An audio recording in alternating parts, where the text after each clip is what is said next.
mentir de manera descarada, de inculpar al propio jefe de Estado. Nada de eso tiene que ver con el arranque de esta investigación. Es lo primero que tengo que decir. No hay indiciados, no hay un hecho puntual.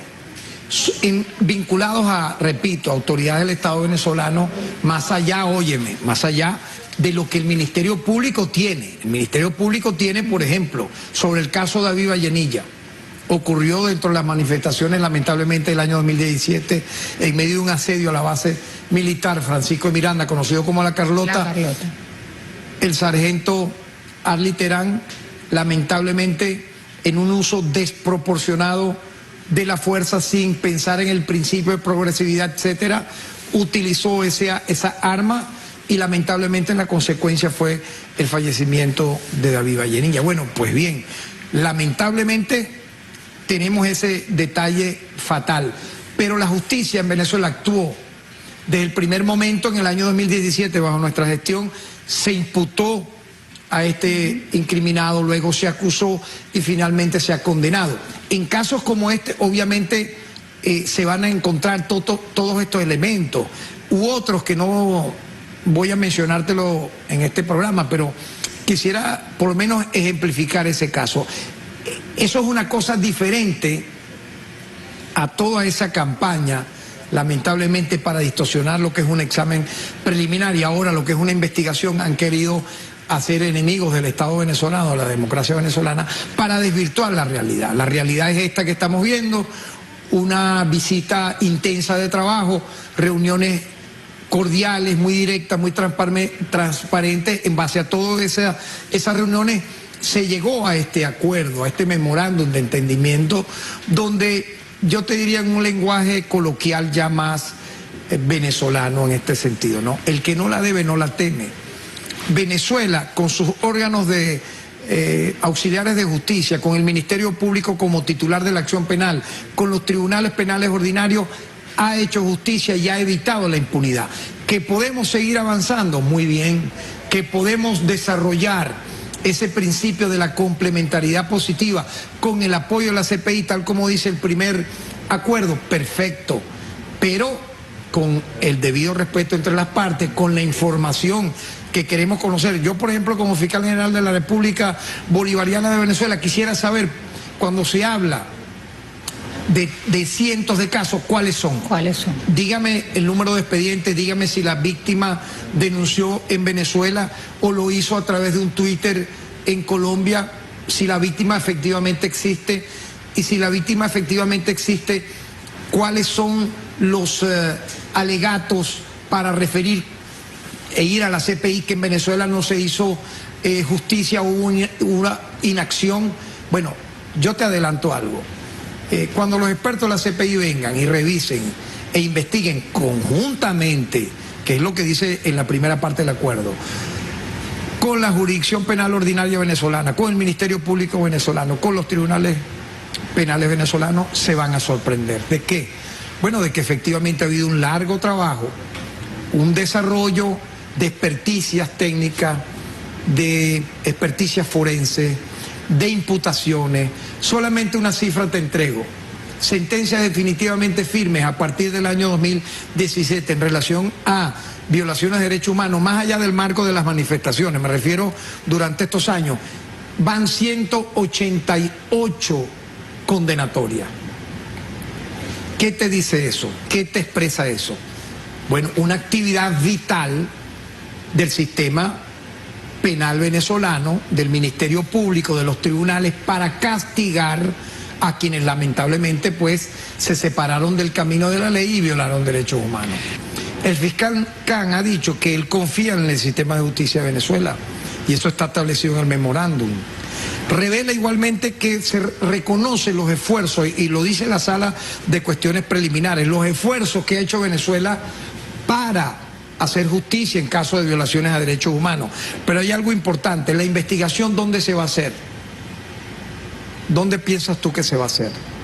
¿Se va a hacer en algún punto equidistante de los centros de poder mundial? No, se van a hacer en Venezuela, en base a los expedientes que reposan en Venezuela, las pruebas que reposan en Venezuela, las investigaciones que adelanta el Ministerio Público de Venezuela, los fiscales del Ministerio Público de Venezuela, donde, te repito, de hecho en la reunión que sostuvimos con el fiscal Khan pudimos mostrarle a nuestra mano izquierda, mientras conversábamos con él, una parte donde habían más de 20 cajas plenas de expedientes, no como pudiera yo pensar están en algún lugar de la CPI en La Haya, en base a papeles sin esto que te menciono, denunciantes reales que formalizaron, vamos a decir, su queja, su reclamo en Venezuela.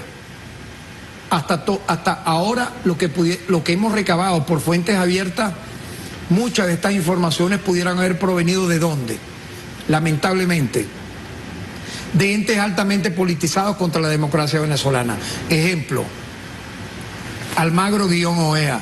Ejemplo, Grupo de Lima ya desmantelado, pero que hizo el papel lamentable de prestarse a esta jugada de hacer unas denuncias donde no hay, según nuestro criterio, lo que hemos averiguado cuando conversamos con la exfiscal Fatu, que le pedimos el principio de complementariedad positiva. La invitamos a Venezuela, no vino. Pedimos que hubiese una cooperación entre ambos equipos técnicos en medio del examen preliminar, cosa que sí ocurrió, por cierto, con Colombia. 17 visitas, entre ellas la de 3 fiscales, los 3 fiscales que ha tenido la CPI, y en Colombia el caso se cierra. Pero yo te estoy hablando como abogado penalista con especialización en esa materia, como activista de derechos humanos, te estoy hablando es en base al rigor técnico jurídico. O sea, ¿cómo puede explicarse técnica y jurídicamente que casos que aún siguen siendo polémica inmensa, como los falsos positivos, donde en fosas comunes en Colombia pudieron encontrarse personas que, siendo campesinas, siendo activistas, luchadores por los derechos humanos, etcétera, se les transformó en presuntos guerrilleros que murieron en combate, y no fue así? Te pregunto, se habla de más de 7.000 casos de esa magnitud. En Venezuela no estamos hablando de algo, ni siquiera de lejana manera, compararse o equipararse con el caso de que examinó la CPI con Colombia. Todo lo contrario. Fueron, en medio de alteraciones del orden público, manifestaciones muy violentas, donde tenemos cifras, y se las dijimos, por cierto, al fiscal Khan. El 40% de los fallecidos durante las protestas del año 2017, abril, mayo, junio, julio, fueron a manos de manifestantes armados. Un poco más del 10%, casi el 15%, por manos de agentes del Estado. El restante entre civiles que incluso preparando guayas, colocaron guayas en vías públicas o quemaron personas vivas. Se calcularon en su momento víctimas de esta práctica 20 personas que fueron quemadas vivas por civiles no identificados. O sea, fue una situación lamentablemente que yo siempre la he calificado como un embrión de guerra civil, lo que vivimos aquí, que afortunadamente se paró. O sea, se paraliza con la acción institucional del Estado venezolano de llamar a constituyente, de renovar poderes públicos, y a partir de allí incluso de designar un nuevo fiscal general de la República. Me tocó a mí asumir esa responsabilidad a partir del 5 de agosto del año 2017, avanzar en este proceso de hacer justicia, de proteger derechos humanos, de que no haya impunidad. Y yo quiero destacar la labor de la Comisión por la Justicia, la verdad, que va a tener un papel estelar a futuro también. ¿Por qué? Bueno, porque efectivamente esta comisión ha tenido mucho que ver a través de un organismo que se creó, llamado de esa manera, donde participan de manera múltiple varios factores políticos, institucionales, judiciales, una labor increíble no solo de investigar, sino también de promover excarcelaciones para buscar un encuentro cívico que culmine en lo que estamos hoy viviendo y va a vivir Venezuela el 21 de noviembre, que es lo que tal vez muchos quisieron evitar, que es un momento electoral importante donde sea el voto, no las bombas incendiarias, no las balas o cualquier otro elemento violento. Por lo tanto, nos va a tocar mucho a nosotros seguir este camino. No ha terminado, todo lo contrario, se fortalece con este memorándum de hacer justicia en todos esos casos, porque el Estado venezolano, a través de su Constitución, y yo quiero recordar eso, es muy principista y programático en la defensa de los derechos humanos, que te obliga incluso de manera permanente reformar leyes y hacer nuevas leyes en pro de los derechos humanos, que te habla de las garantías constitucionales y los derechos humanos, donde te clasifica de manera única, yo diría, en el hemisferio occidental, y es ejemplo en el mundo, cómo debe respetarse y protegerse los derechos civiles, políticos, económicos, sociales, culturales, ambientales e indígenas. Pero al mismo tiempo, las disposiciones finales le dice al legislador, a quien asume la Asamblea Nacional, que está obligado también a legislar en materia de derechos humanos. Y por eso nace a partir de ahí la ley contra la tortura, que es una de las más completas en esa materia, y tratos crueles, inhumanos y degradantes, la ley orgánica de refugiados y asilados, que tiene que ver con derechos humanos, y a partir de ahí la ley de migración y extranjería para proteger migrantes, la ley de protección de niños, niñas y adolescentes, la ley contra la violencia a la mujer, y todo ese cuerpo de leyes que a partir del año 2000 a la fecha han ido adecuándose a esa constitución programática, principista, en materia de derechos humanos. Bueno, y recientemente hubo importantes reformas donde participamos obviamente como Ministerio Público para reivindicar una deuda de todas las luchas de los defensores de derechos humanos en función del juez natural, es decir, darle clara competencia a lo que significa la jurisdicción penal y la jurisdicción, la jurisdicción militar y la jurisdicción penal ordinaria.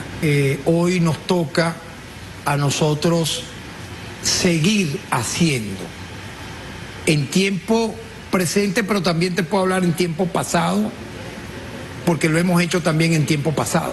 Es decir, esta tarea no empieza con la firma de este memorándum. La justicia venezolana, el Estado venezolano ha avanzado enormemente en esta tarea, a diferencia de lo que significó, repito, impartir justicia en casos de violaciones de derechos humanos en los años 60, 70, 80 y 90. Por ejemplo, para que nos entendamos, ¿cómo pudiera tipificarse la masacre ocurrida durante los días 27, 28 de febrero, 1, 2 y 3 de marzo del año de 1989? Donde el ejército de Venezuela, lanzado por orden del presidente de la República de la época, Carlos Andrés Pérez, prácticamente exterminó a la población, a miles, se calcula que fueron 3.000 aproximadamente, miembros de barrios populares de la zona metropolitana de Caracas, que fueron asesinados, flotaron en los ríos, el río Guaire, muchos de ellos desde Petare hasta el más allá, fosas clandestinas en el cementerio de La Peste, y se llamó así por el hedor que comenzó a dar la pestilencia. Se descubrió que había una fosa común, porque nunca fue totalmente certificada de cómo llegaron allí en camiones de basura, en camiones volteo, esos cadáveres que previamente fueron acribillados y fueron lanzados allí. ¿Qué pudiera yo, en base a lo que establece el Estatuto de Roma y la Corte Penal Internacional, referir? Oye, que allí hubo crímenes de guerra, ¿me entiende? Ahí hubo genocidio por el número realmente desproporcionado de fusilados, de asesinados por la espalda, en la cara, en el pecho, de personas desarmadas que en algún momento algunos de ellos no fueron muertos porque estaban saqueando. No, es que los muertos, la gran mayoría vino después de los saqueos. Era como Carlos Andrés Pérez dijo, no, que tomen escarmiento de eso que hicieron. Bueno, no había Estatuto de Roma, no había Corte Penal Internacional, pero los delitos que vinculan a temas de derechos humanos no prescriben según las leyes internacionales. Y allí muchos de los que hoy hablan de derechos humanos en este país, sobre todo factores políticos, no solo callaron, no solo silenciaron esos hechos, sino que en su momento los justificaron y los aplaudieron.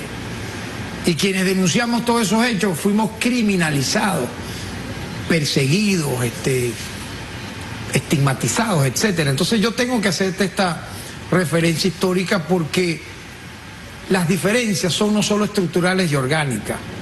Aquí, pase lo que pase en cualquier época o periodo, a partir de la firma de la Constitución del año de 1999 y bajo otro concepto de Estado social y de derecho, siempre debe y deberá brillar la justicia en contra de la impunidad. Y eso es lo que nosotros nos hemos volcado a ello. Desde que estuvimos en la Defensoría del Pueblo durante los años 2014, 15, 16, 17, pudimos ver el trabajo conjunto con las demás instituciones del Estado para hacer justicia. Y ahora como fiscal general, con más razón, porque somos el titular de la acción penal para investigar y para sancionar, apoyado con los tribunales y los órganos auxiliares de justicia del sistema penal. Esperamos que a partir de esta firma, confiamos en que eso va a ser así, de este memorándum, las cosas cambien para bien y se establezca la verdad. Y más temprano que tarde esta investigación culminará. Porque alguna gente creerá, bueno, no, eso, perdón, mucha gente opina sobre la CPI y no se ha leído el Estatuto de Roma. Mucha gente habla de un examen preliminar y no sabe la fase que la misma tiene. Mucha gente habla de investigación, no sé, los opinadores que hacen a través de los medios de propaganda transnacional, vamos a decir así, propaganda sobre esto. Desconocen todo lo que aquí estamos conversando, pero yo siento que al final brillará la verdad, la justicia, lo que está en el expediente, lo que está en las investigaciones adelantadas, con tanto esfuerzo, con tanto sacrificio. ¿Para qué? Para reivindicar a las víctimas, en primer lugar. Las víctimas de esos lamentables hechos y para sancionar los culpables y hacer justicia.